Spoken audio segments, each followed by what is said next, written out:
chỉ lười ta là chợ bò cũ nhớ cho mình sửa rồi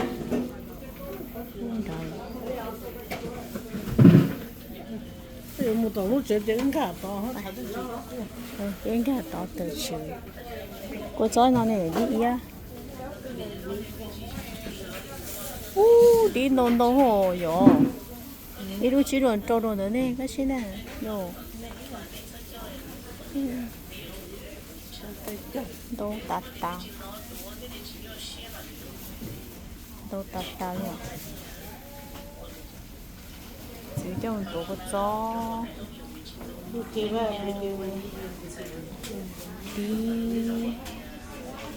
có gió bạn có tổ chỉ đâu tổ trên nhà nhà luôn chơi hồi chơi trên nhà sao vậy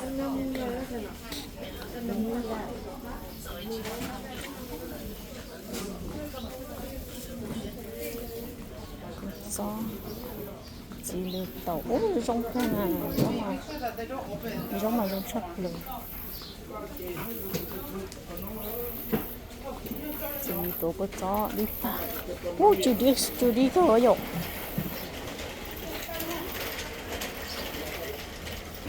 ui bỏ thì chỉ có chỉ này hết cổ đó là giống đồ thật tài cứ bỏ nó chỉ đồ là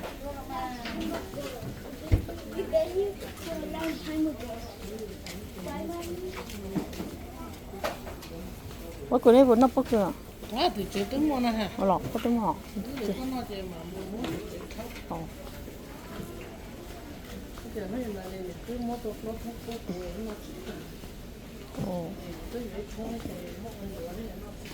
Ồ, giờ này tốt tư rồi yo. Tốt tư đâu xin đâu.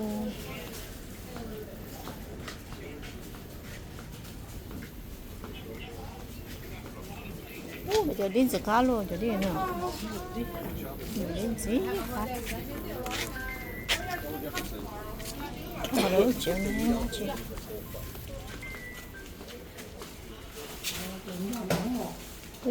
Mua thử, mua lăng ngọt. Nó mua. Mà giờ nó mua thằng này phải chứ. Mà sát tao nó giờ nó mua xong rồi không? Không xếp rồi nó mua sợ thôi nên tiền ta thôi.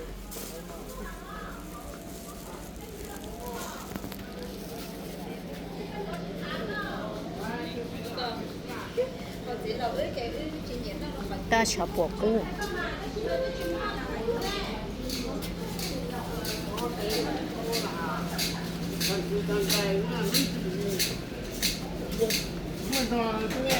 giờ là tiền hoa tông gia tụ tu chế này mà mua nè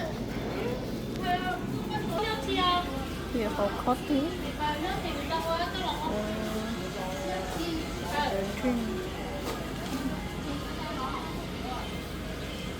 sức cháu dạ giờ bị thế nó bị cổ sao